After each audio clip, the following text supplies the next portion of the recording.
Is he a child molester? It's such a pernicious allegation. Mm-hmm. Very difficult to disprove. Mm-hmm. Is there any way that you can recover your reputation?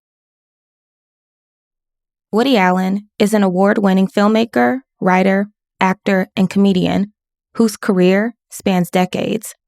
Praised for his cinematic comedies, scripts, photography, and editing, Woody is known as one of the top filmmakers in the industry. Though loved and respected by many, his legacy has been plagued with disturbing allegations. Over the years, Woody's character has been called into question upon allegations of grooming and child SA. As far as Woody is concerned, none of the allegations are true.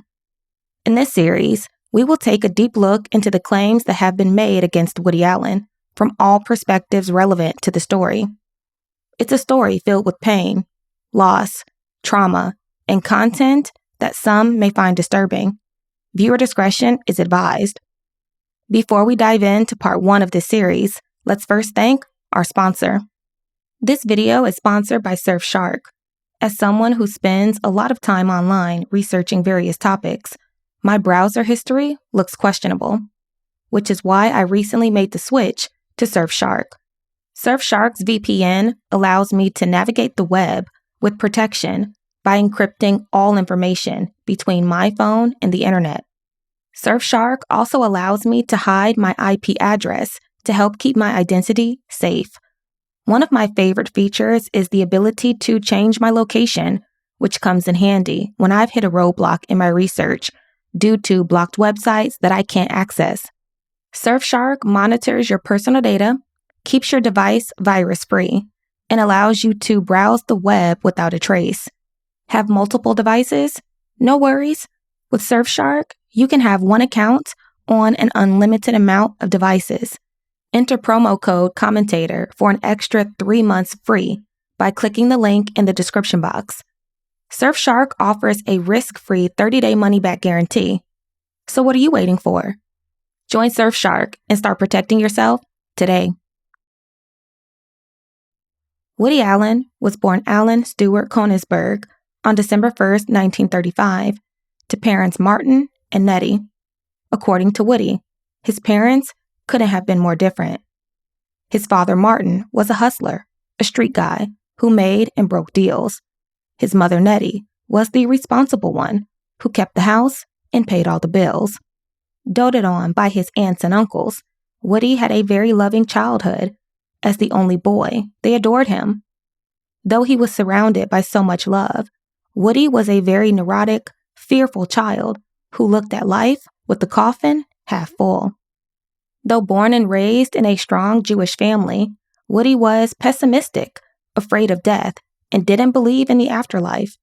He hated public school, where he felt the Jewish students were discriminated against. He also despised Hebrew school, because in his eyes, religion was a sham, a farce, and something he couldn't subscribe to. In his memoir, Apropos of Nothing, he writes, "I hated Hebrew school as much as public school, and I'm going to tell you why. First of all, I never bought into the whole religious thing. I thought it was all a big hustle.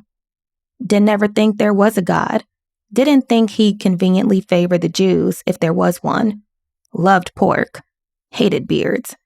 The Hebrew language was too guttural for my taste. Plus, it was written backwards. Who needed that? I had enough trouble in school where things were written left to right. And why should I fast for my sins? What were my sins? Kissing Barbara Westlake? I say, live with it, God. There's much worse. The Nazis are putting us in ovens. First, attend to that. But as I said, I didn't believe in God. And why did the women have to sit upstairs in the synagogue? They were prettier and smarter than the men. Not worth my time. I couldn't wait till the 3 o'clock bell rang and I was freed from public school, so I could hit the streets and the schoolyard and play ball. But oh no, to have to pack that in and go sit in a Hebrew class reading words, the meaning of which were never taught to us, and learning how the Jews had made a special covenant with God, but unfortunately failed to get anything in writing. But I went. parental pressure, my allowance, the threat of no radio, not to mention, I'd get hit. My mother hit me every day, at least once. Are you afraid by death? By age first and by death after? Yes, in that order. By age first and by death. Yes. So Yeah. are you? Yes? Sure. Makes you unhappy, the idea of... Yes. Very unhappy, very... I can't tell you how unhappy it makes me. Sure. You look at your hair, you look if you have a wrinkle. I try or not what? to look for that reason. I try and just keep going and working, and I try and distract myself, but I don't like the idea. But this is a normal answer from anyone that who you likes that? speak to. But there are people who don't think about it. Well, you try not to think about it.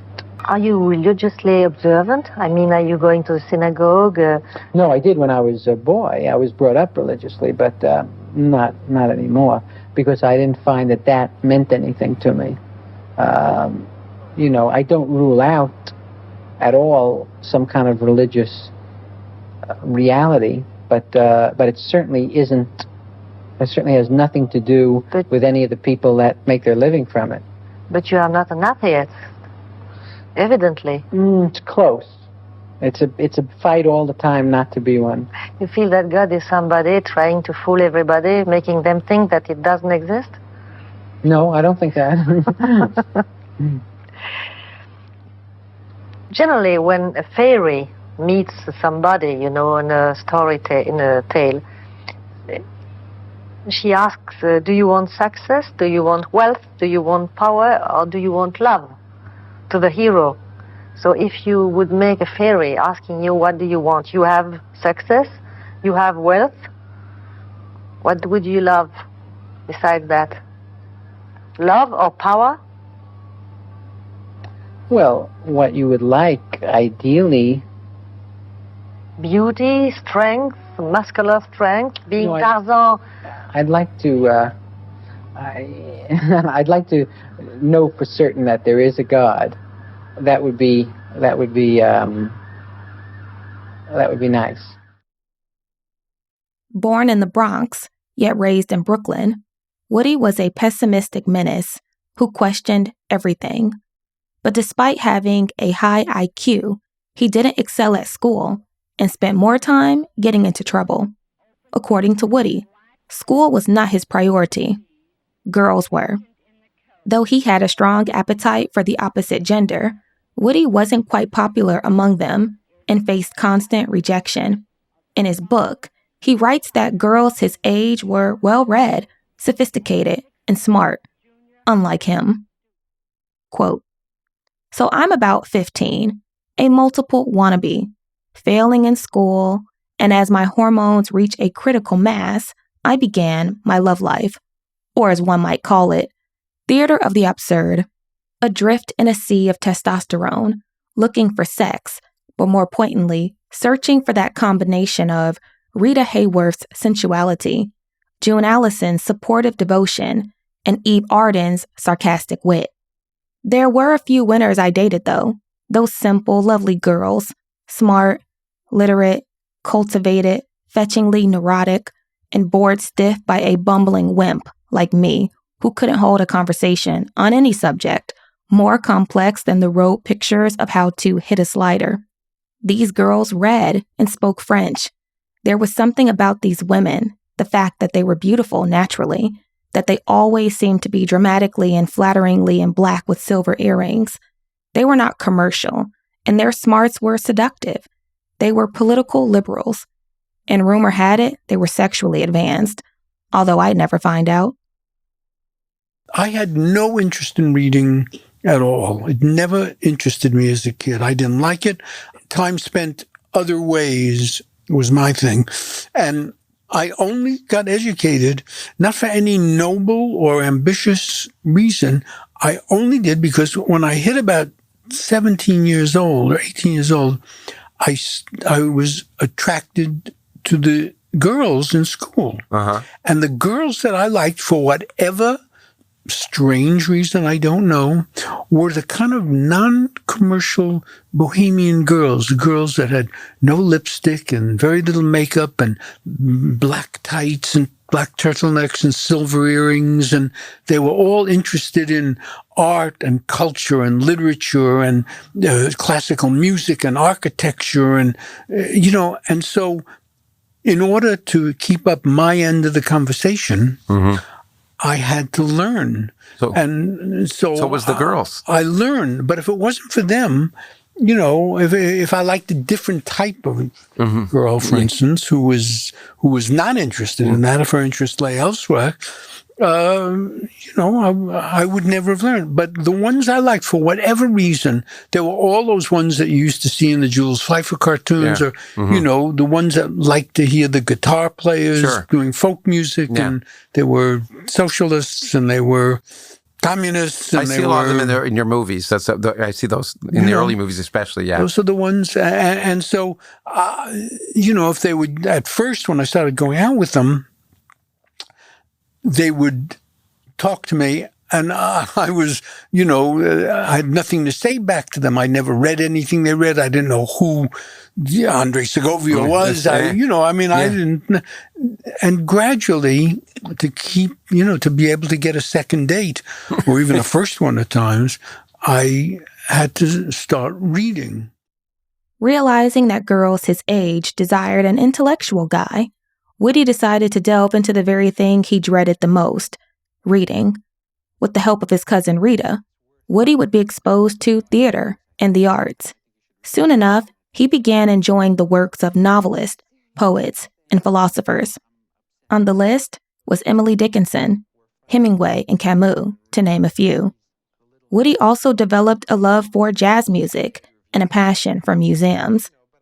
Growing up in Brooklyn, Woody found himself yearning for Manhattan.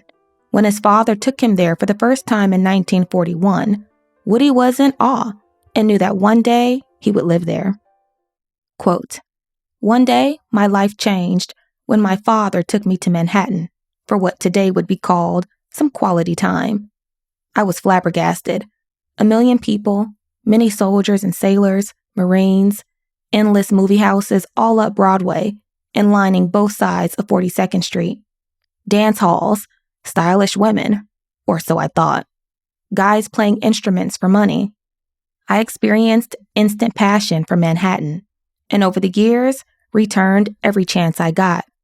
By then, the Paramount would open, and I'd catch the movie and the stage show, always loving the comic. Every time I returned to Brooklyn, it was the city across the river that I wanted to live in. I longed for the day I could go into a Manhattan bar and say, the usual." What it was like to first go to New York City in 1941, wherever it was, with your dad. Yes, I do remember what it was like. It was just a great, great experience. Crossing the bridge itself was nothing. You just sat on the subway and went across the bridge. But when you emerged from downstairs from the subway and came up at Times Square, 42nd Street, I would be with my father, for example, or father and mother, but I remember coming with my father, and it was, you couldn't get your mind around it. It was spectacular. There were, just hundreds of movie theaters, one next to the other, going strong, and arcades and street entertainment and soldiers and sailors and, tremendous tumult.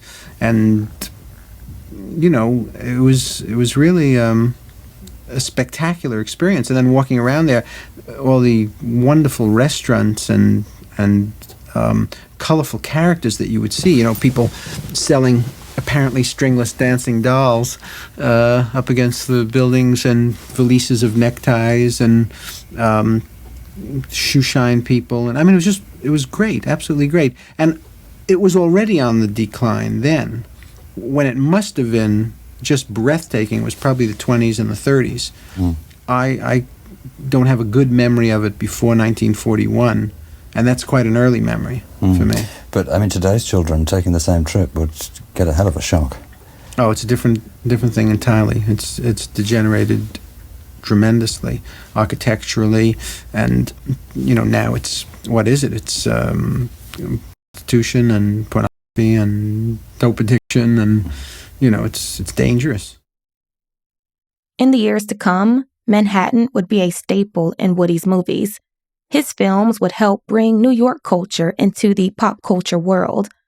With dreams to make it in Hollywood as a writer for some of his favorite comedians, Woody hunkered down and began taking his writing skills seriously. To get the ball rolling, while attending Midwood High School, Woody sent various newspaper publications his gags. After some time of not hearing anything from them, Woody would receive pleasant news. Quote, I got a call from a friend who said, "Hey, you're in Nick Kinney's column." I was already fantasizing about my flight to Hollywood to write for my favorite comedian, Bob Hope. Finally, I could show my parents, who are convinced I'm destined to wind up eating out of dumpsters or on the 10 most wanted list, that my life may not be limited to dispensing Vitalis and Preparation H. Next morning, a shower, and off to school, where I continue to fail. So what? My future's mapped out for me. And mapped out for him it was. By the time he graduated high school, Woody was writing gigs for radio and television shows. Right, because I felt this. I became a gag writer for radio and television when I was about 16 years old, just turning 17. And I felt, I'm going to write a play one day, but I didn't feel ready to write one, and I knew it was something I wanted to learn about. But while I was doing it, it was sort of fun and lucrative to write for nightclub comedians, for television, because I found myself in a position to earn a substantial amount of money and to actually write and hear my jokes done and all that by comedians and write shows on television. And it was, the frightening thing always was you didn't want to be trapped in it. You didn't want to look up 20 years later and say, God, I'm still here. Yeah. You wanted to do it and get out of it and get on to the theater. But I never thought of getting. I remember asking Abe Burrows, who was a Broadway playwright with Guys and Dolls and a number of things. I remember when I was 20, I said to him, isn't everybody on Broadway just writing their plays, and dying to get to Hollywood? Is that what it is? And he said, no, it's nothing like that. People in Hollywood are dying to get a play on Broadway. Because in those days, with the studio system, the Hollywood people were hacks. The writers just wrote what they were told, and other people would rewrite their work, and they all wanted the freedom of writing a play. Upon graduating high school, Woody enrolled at NYU, where he majored in motion picture. But much like his former years, school was not his forte. Woody was failing all his courses and risked being kicked out of university. Though he was determined at this point to be a theater writer and had steady income as a TV writer, graduating with a college degree was not on his list of priorities. Quote, I was failing out of summer school, and I was called before a panel of deans. A panel of deans is not like an exaltation of larks. It's more like a bevy of ghouls. It's a humorless quartet who are there to tell you you're out. I listened politely as they indicted me on several counts, from being a no-show to failing everything. They asked me my goal in life. I said, to forge in the smithy of my soul the uncreated conscience of my race and see if it could be mass-produced in plastic. They looked at one another and suggested I see a psychiatrist. I said I worked professionally and got along well with everyone, and why would I need a psychiatrist? They explained that I was in the world of show business where everybody's crazy. Years after being kicked out of university, Woody began seeing a shrink. Generally, the characters in your films are very influenced by their psychiatrists. Mm-hmm. Are you influenced by this culture, influenced by psychiatrists? Yes, it's a certainly in the circles that I move, it's a very popular thing. I was always very shy when it came to girls. I remember when I was a little boy, I once stole a graphic book that was printed in Braille, and I used to rub the dirty parts. I have friends who are psychoanalysts.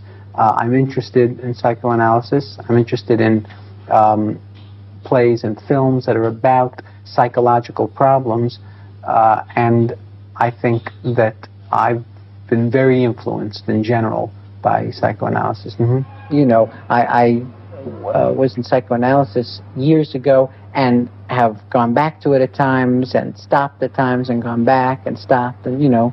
Whenever you feel too guilty of something or what? If I feel like I'm having too much fun. Yes. Just to make you unhappy. I have to talk about it. Yeah, I know something must be wrong someplace. It's a kind of punishment? No, it's just someplace to go. When one is the first American comic genius, one has a place, has many places to go. Are you sure about that? Yes, I thought so.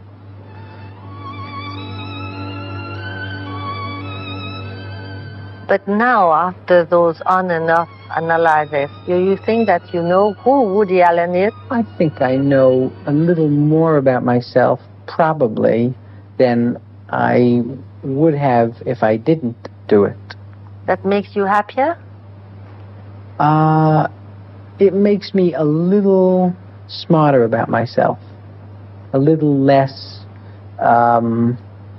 vulnerable to making a few mistakes I might make if I didn't know quite as much about myself. After being booted from NYU, Woody Allen, the comedy writer, would soon find an agent who connected him to the writer development program for the network NBC. According to Woody, the developmental deal intended to find potential writers for drama and comedy work. The job paid $175 a week, which provided more than enough income for the young adult. Not only was Woody's career steadily progressing, but so was his love life. It was around this time when he met 16-year-old Harlene Rosen.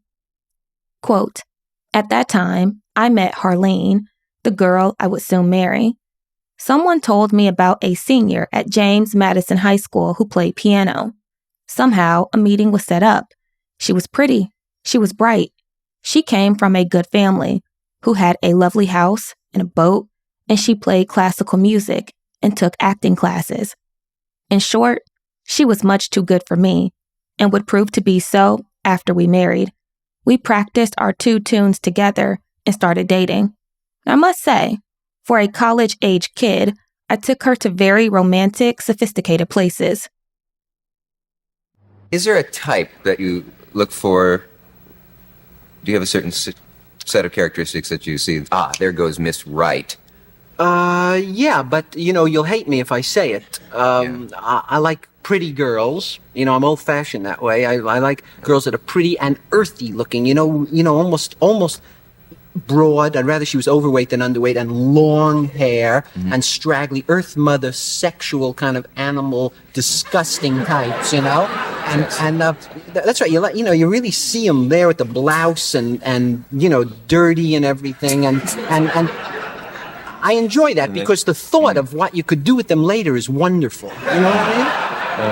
Yeah. And I like them to be intelligent and have a good sense of humor, to anticipate my needs and be aggressive without being masculine. I like a girl who will perform any act without any problem, and a girl that doesn't like to cook and doesn't like to do home things, and a girl, her religious convictions don't matter whatsoever, and just about anybody. After a period of dating, Woody and Harlene married on March 15, 1956. Woody was 20 and Harlene was 17 years old. With a steady salary as a writer for NBC under the developmental deal, Woody was able to support Harlene while she attended college, and the two were able to move out of their parents' homes and find residence of their own. Unfortunately, however, shortly after they were married, things took a drastic turn. Quote, "Harlene's parents never should have let their daughter marry me. True, I was showing promise in my field, but I was not showing much as a person. I was still stupid, uncivilized, neurotic, totally unprepared for marriage, an emotional mess who was coasting ever since 16. Yes, I loved Harlene, but I had no idea what love meant, what to expect, what not to expect. What followed was a nightmare for both of us, but it was my fault. Inexperienced as she was, She was up for it and was a larger person, had better personal resources. I failed at it so miserably and made her life miserable in the process. I was moody, unhappy, nasty to her very nice parents for no reason other than I was an obnoxious swine. I couldn't stand my wife's friends. I got on her nerves with my constant sullen unhappiness. The grim days of unhappy wedlock drifted on. Winter passed, and with the exception of a deafening crash that woke us up in the middle of the night, nothing eventful happened. The horrible noise came from a man in 525 Park, a large apartment house next door, who had jumped to his death. Hopefully, you'll never hear a body hit the pavement, but take it from me, it's much louder than you think. I had a rough marriage. Well, my wife was an immature woman, and it was partially my fault that we got divorced. I had a lousy attitude toward her. Despite Woody's crumbling marriage, his career would take an unexpected turn. After working for some time as a writer for various TV shows and writing for theater productions, Woody signed with a new agent, Harry Belafonte, who talked him into leaving his television writing career that paid thousands of dollars a week to doing stand-up comedy for free. As Woody made this career change, Harleen was in her last year of college. Woody and Harleen's marriage was on a downward spiral. In an attempt to spend some quality time together, Woody and Harleen went on a double date with another couple. The girl on the double date and Woody would develop a friendship outside of their respective relationships. Soon enough, Woody and this woman were having a full-blown affair. And that woman is well-known actress Louise Lasser. Quote, Louise Lasser. The L's in her name were formed with the tongue, which was immediately sexual. The S's didn't hurt either. She had just dropped out in her final year from Brandeis. She was a beautiful, blonde creature. She was a knockout. Louise somehow gave off a reminiscent vibe. She also resembled the very young, remarkably beautiful Mia Farrow. She was charming, smart as a whip, quick, very funny and witty. She was educated. There is some talk of my marital status, but I assure her quite truthfully that we married too young. And while my wife is lovely and brilliant, we both are on the verge of ending it. In an interview with The Toast, Louise details meeting Woody Allen and how their relationship progressed. She said, quote, I'm 21 years old or 20. I just started therapy, and I don't know who I am or what's important. I'm just a young actress living with my parents, just started therapy, and was probably depressed in my life by then. So I met him, and it was so clear the whole night the four of us were there, and neither of us are talking to anyone else. Do you know what I mean? We know what's going on, and it's like you feel nervous about it because it's like you can get into trouble for this. But it turns out in New York State, they have a strange law that says you can't get a divorce unless you can prove adultery. So I figured one of us has got to commit adultery to get the divorce. I volunteered.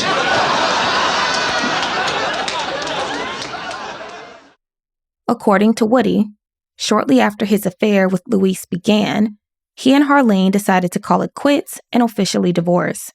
He subsequently moved out of their shared home into a romantic apartment where he is able to woo Louise.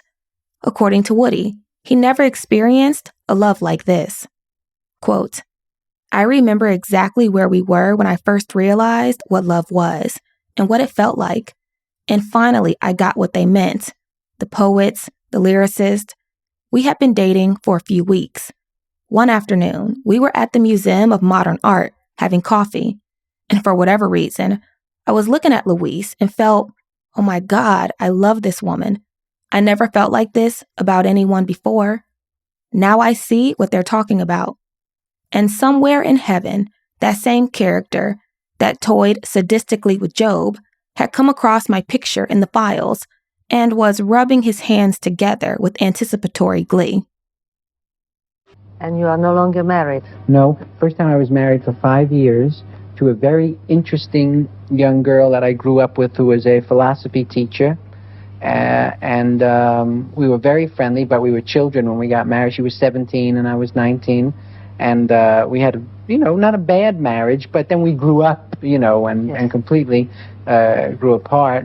And she went to travel all over the world and to teach, philosophy. Woody and Harlene's divorce was finalized in 1962, and he would subsequently move forward with Louise. In addition to his blossoming relationship with her, Woody's career began to take off with his debut as a writer in the 1965 film What's New, Pussycat? The following year, he had more success at the box office with his movie What's Up, Tiger Lily?, where he not only dubbed his voice for the film, but was also an associate producer. Additionally, What's Up, Tiger Lily? Featured his then-girlfriend, Louise Lacer, who would go on to star in several of his films in the years to come. Though Woody and Louise worked together professionally, their relationship was tumultuous and toxic, and Woody would quickly realize that sometimes the grass isn't always greener on the other side. Quote, "It turned out Louise's mother had some serious mental problems. And when I say serious, I mean she was in and out of institutions and needed shock treatment for bouts of at least depression. I chose to overlook certain red flags from the start because I really wanted this to turn out right. For one thing, when I asked Louise why she had dropped out of Brandeis in her final year, it turned out, upon persistent questioning, to have been some psychological problems, not just to pursue acting and singing, as she had said. Then there was the manic energy. Probably the most obvious sign something was amiss was her room. Picture a beautifully decorated Fifth Avenue duplex apartment housing father, mother, daughter. Everything's in place and looks perfect to the eye. One ascends the staircase and comes to Louise's room. One opens the door to it and sees Hiroshima. The bed unmade, drawers wide open, clothes strewn about, creams, lotions everywhere, jars and squeezed tubes uncapped. The room is the dramatic opposite of the meticulously calculated beauty of the rest of the apartment. A statement. Louise and I would go together for 8 years before we married. In that 8-year ride, she would be unfaithful, on diets, in and out of hospitals, on grass, on drugs, recreational and medicinal, manic, very self-deprecating, followed abruptly by a Category 5 hurricane of euphoria. Trying to act, trying to sing, trying to be alive, trying to be my girlfriend, incredibly exciting to be with on the good days, deceitful, charming, helpful and encouraging to my career, maddening, adorable, sad, full of sharp insights, always funny. Despite having a very toxic relationship, Woody and Louise wed in 1966. A year later, however, Woody would find himself in a legal battle with ex-wife Harlene after she sued him and NBC for harassment, due to the fact that he used her and their relationship as the butt of his jokes in his comedy shows. Are you in any kind of legal hassle now? The last time you were here, you had a couple of lawsuits going, and I wondered if they've resolved. I don't know if I can say this. My ex-wife is suing me because I made an amusing remark about her. She lives on the Upper West Side of Manhattan. Mm-hmm. And she was coming home late at night and she was violated. That's how they put it in the New York paper. She was violated. And they asked me if I would comment on it. And I said, knowing my ex-wife, it probably was not a moving violation.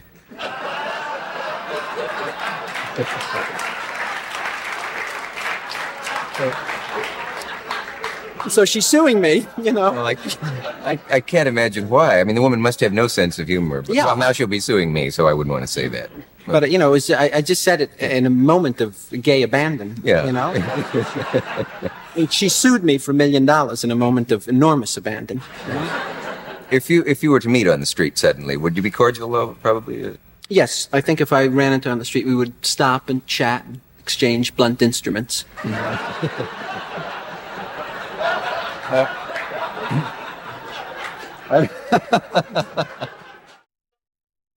After a judge issued a temporary cease and desist against Woody, he and Harleen would settle the matter years later.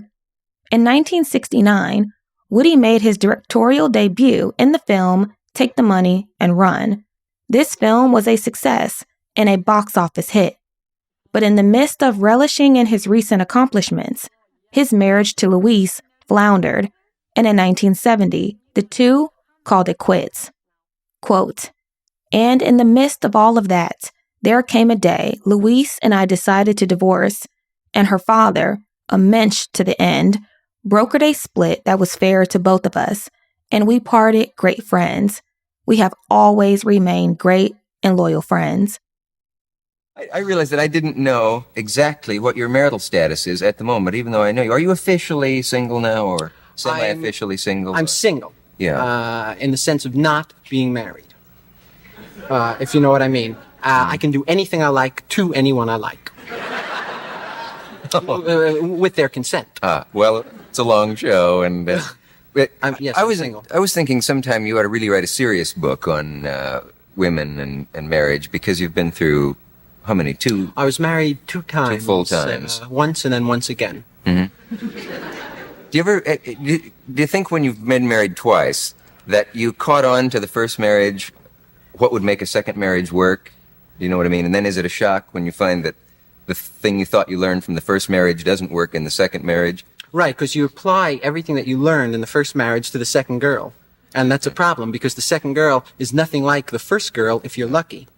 And that's exactly what I did. I made a certain amount of mistakes in my first marriage, like showing up, you know. And because of it, I tried to learn from those mistakes and gain a certain wisdom. And in my second marriage, I applied these little nuances and tricks and little moves and things that I was able to accumulate over the years. And that marriage lasted shorter than my first marriage. So there's just no way to know. Now, would you take a third one, a third dive? From who? Third chance? No, would you take it? Would you take a chance on a third marriage? I would marry again, I think, if the opportunity presented itself in a way that enabled me to feel that there was a chance of it succeeding. Despite their divorce, Louise would later appear in Woody's 1971 hit movie, Bananas. This would be a pattern in Woody's life, where he frequently cast women with whom he had relations. And his next leading lady would be no different. She would be actress Diane Keaton. Quote, "So here I am, single, about to cast Play It Again, Sam, the play with Tony Roberts as my co-star. All we need is to find the right girl to play Linda, the female lead. An acting teacher in New York raved about a girl in his class that he found to be sensational. Her name was Diane Keaton. So after this build-up, we're all sitting in the theater waiting for Keaton to audition. In walks a lanky young girl. Well, let me put it this way. If Huckleberry Finn had been a very beautiful woman, that's who was up there on stage. She was great. Great in every way. One talks about a personality that lights up a room. She lit up a boulevard. Adorable, funny, totally original in style, real, fresh. When she left, we knew we had to go through the other scheduled actresses, but in our minds, she had the part. Anyway, cut to the chase. By the time Play It Again, Sam opened in D.C., we were lovers. You know, she was an out-of-towner in New York, you know, with great naivete, and so there was a great similarity. Now she's very sophisticated because she's lived here for many years and been in the center of the theater and show business, and so she's achieved a certain sophistication. But when I first met her, she was very, very naive, like that character, and didn't know about anything, didn't know about New York City or psychoanalysis or show business, or, you know, originally she was a co-check girl. at an Italian restaurant. Mm-hmm. But you saw her in Hair, wasn't that how you? First... I didn't see her in Hair. Someone told me she was great in Hair. We were having auditions for a female for Play It Again, Sam, and someone said she was great. And so she came and auditioned, again, not for me, for the director of the stage play. And I was sitting there quietly only to voice my opinion. He was making the decision. And I thought she was great when she, and then we thought maybe she was a little too tall for me. But she wasn't, because I went up on stage and we played a scene together. And after 2 weeks of looking at more women, we both agreed that she was by far the best one we had seen, and we called her back. Woody and Diane would date for 5 years, with her moving into his apartment in Manhattan. But according to Woody, Diane would tire of Manhattan as she desired to move to California. Her career was on the rise. She had just been cast in The Godfather. As the story goes, Woody and Diane parted ways in 1974 and remained close friends throughout the years. Upon their breakup, Woody would date not one, but 2 of her sisters. Quote, "In time, I dated her beautiful sister Robin, and we had a brief romance. After that, I dated her other beautiful sister Dory, and we had a little fling. The 3 Keaton sisters were all beautiful, wonderful women. Good genes in that family." Upon the success of The Godfather, Woody would cast Diane in several of his films, and the two would be a dynamic duo. He cast her in his hit films Sleeper, Love and Death, and Annie Hall, to name a few. As stated before, many of the women he cast in his projects were women that he had a bond with. Additionally, Woody used personal experiences and people in his life as inspiration for his films. For the movie Annie Hall, it would be no different. But this time, he would meet a girl that would go on to be the inspiration for his next hit film, Manhattan. This girl was 17 years old and still in high school, and Woody was 42. Quote, "One of the nice bonuses of Annie Hall was that while casting it, I met Stacey Nelkin. I needed a young girl to play Alvy's cousin, and she had to be pretty and she had to be sexy for the jokes to work. Stacey was a beautiful, bright, charming young woman who caused Marshall and myself to spin around each other like electrons." Much would be made about me in the press in later years over the idea that I gravitated toward young girls, but it's not really so. My first wife was 3 years younger than me. So was my second. Diane Keaton was age appropriate, as was Mia Farrow, whom I dated for 13 years. Of the many women I have been involved with over the decades, almost none were much younger than I was. Then there was Stacey, the truly wonderful young lady that I hired for a small role in Annie Hall, which was cut from the movie because the film ran forever at final edit. So Marshall and I are impressed by Stacey, who was bright, poised, and great looking in our brief encounter.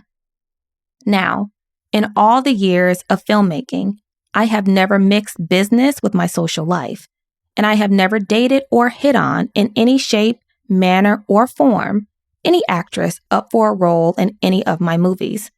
In actuality, I would never have dared to dream that I could be in any way attractive to this charming beauty. After all, she was young and probably loved rock stars, drugs, and late discos, while I preferred an evening at home with tea.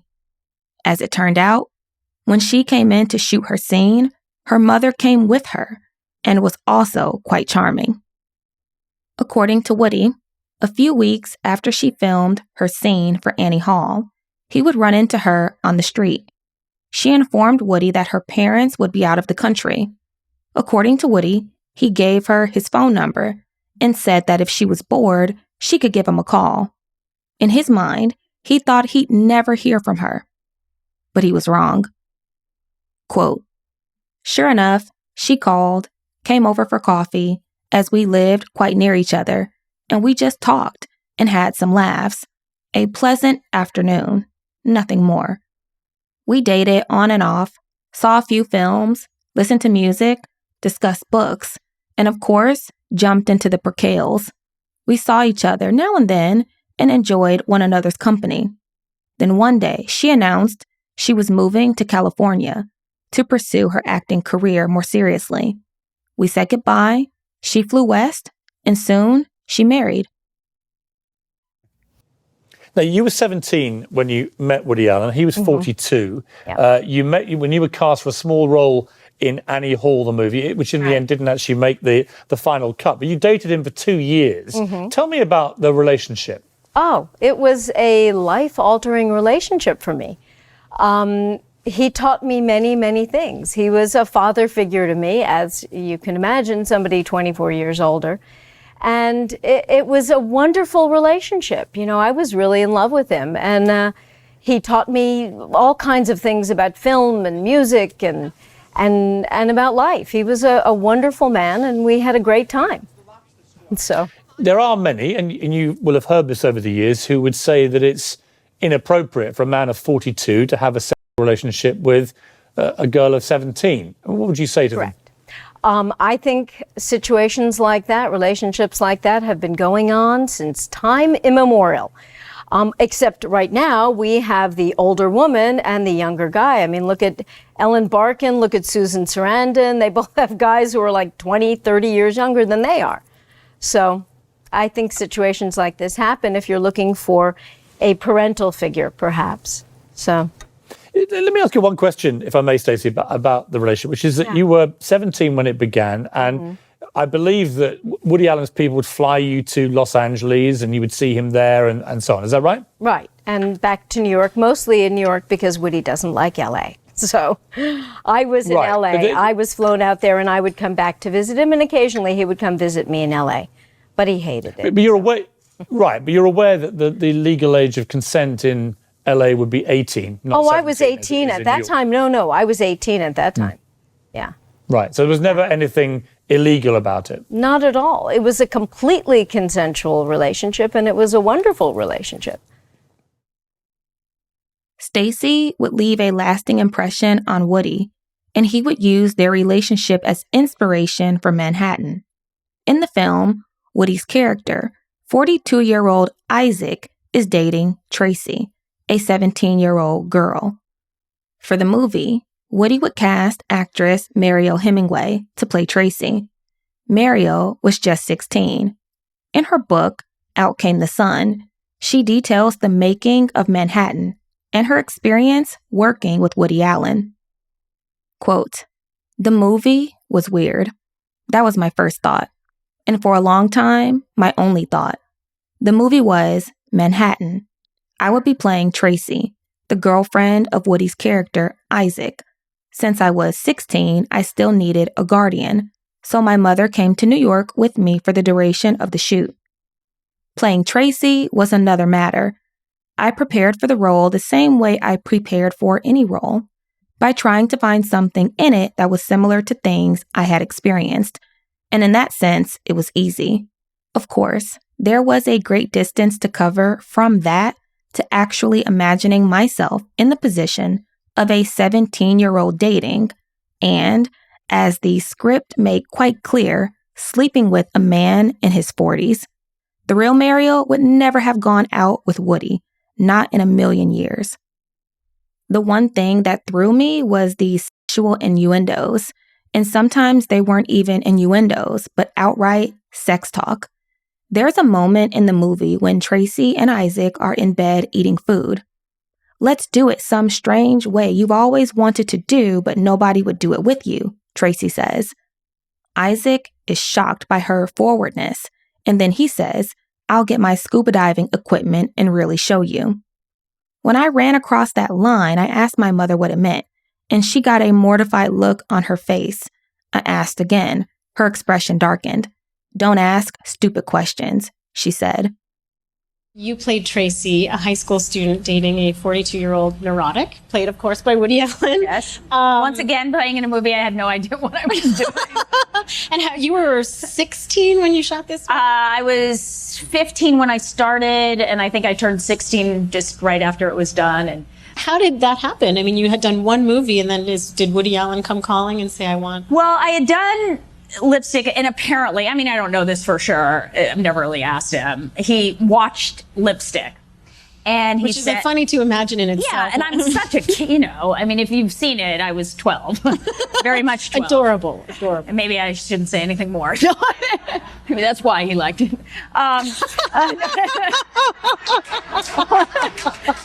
Oh, anyway, I love Woody's stuff. I didn't. I think with Manhattan, I didn't feel...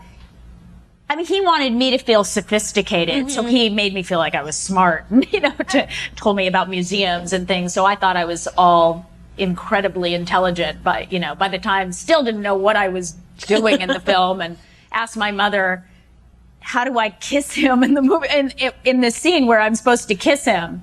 And she goes, don't ask me that. So I'm like, who am I supposed to ask? So I sat in front of the mirror kissing my arm, trying to see if I looked okay. So Did it give you pause at 14 or 15 that you were going to kiss 42-year-old or however old he was, Woody Allen? I have to tell you, I never thought about that. That wasn't, I probably should have, but it wasn't an issue. I was just more nervous that, you know, like I was such a kid, but I just pretended I wasn't. You know, like, oh, I really know what's going on. During the filming of Manhattan, Mariel remembers having a great bond with Woody, who frequently took her to museums and out to eat. She claims that he listened to her and made her feel special. He would also suggest that the two go to Paris together, which she laughed off. When shooting for the film wrapped, Mariel returned to Ketchum, Idaho, but 1 month later, she would have a visitor when Woody flew there to see her.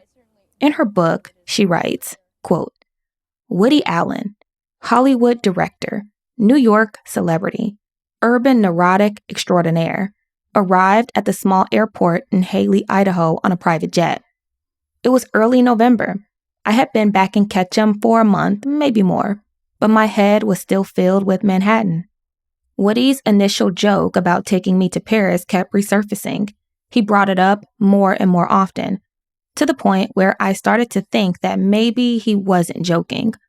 Our relationship was platonic, but I started to see that he had a kind of crush on me, though I dismissed it as the kind of thing that seemed to happen anytime middle-aged men got around young women.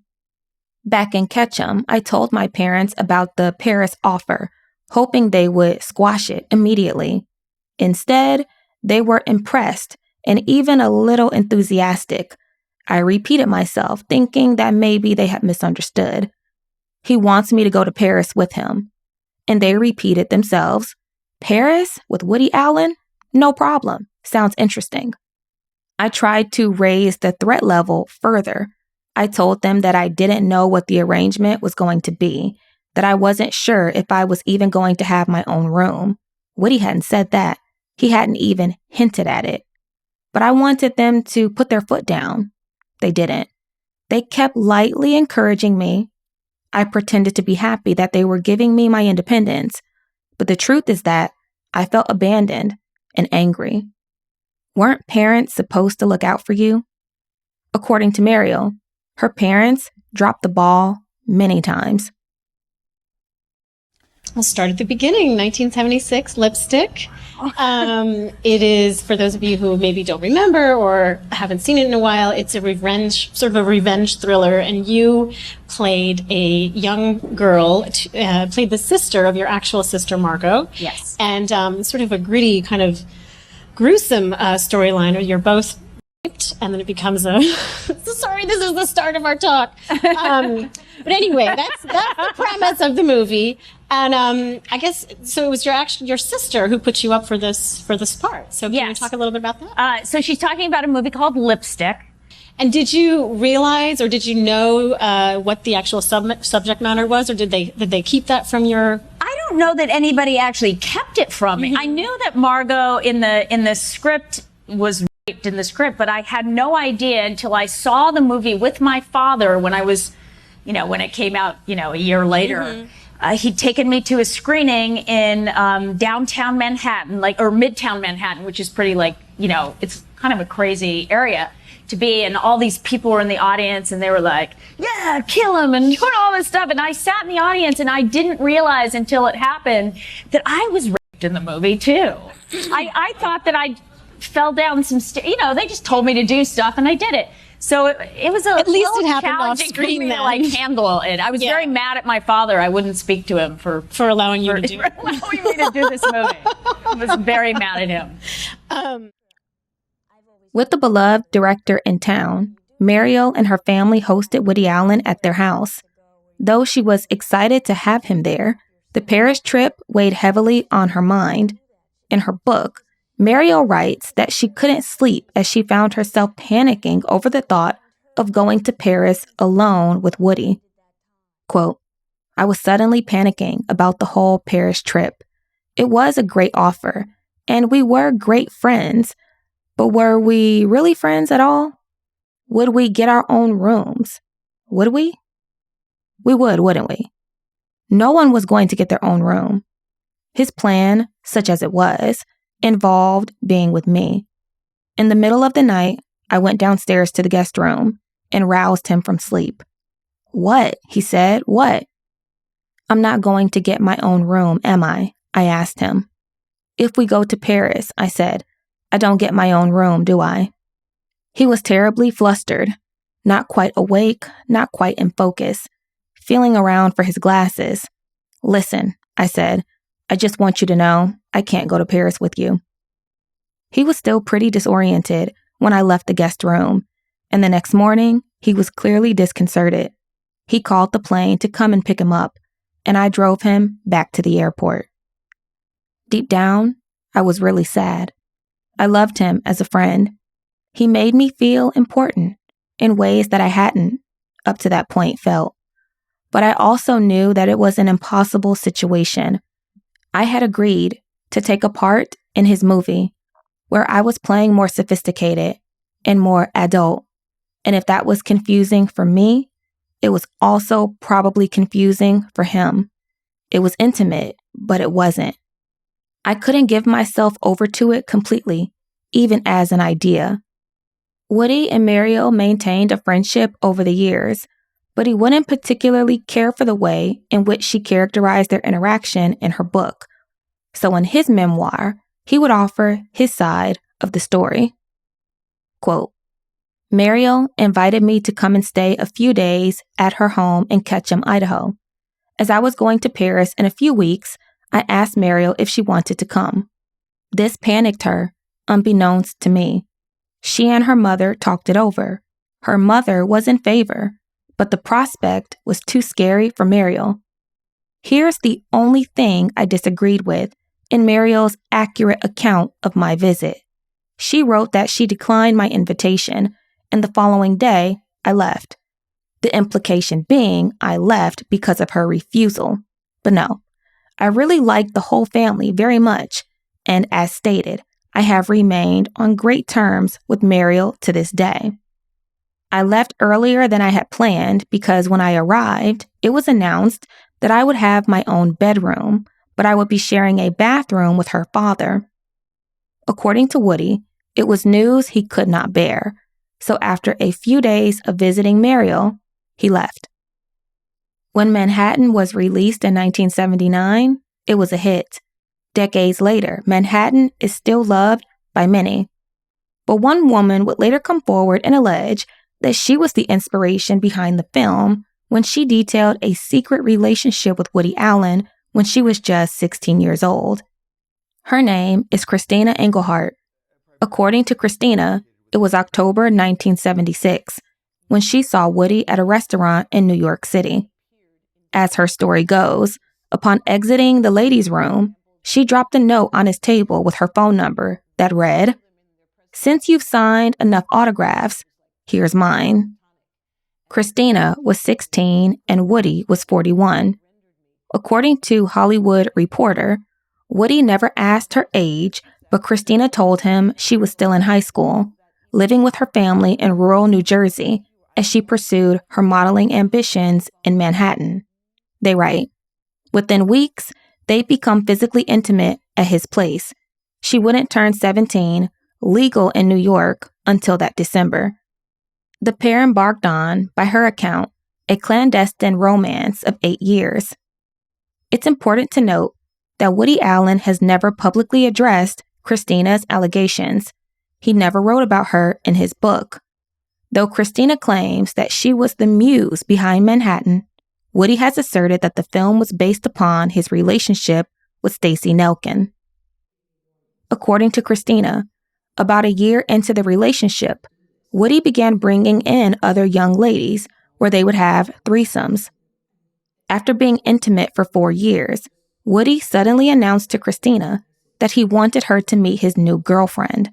And according to Christina, his new girlfriend was Mia Farrow.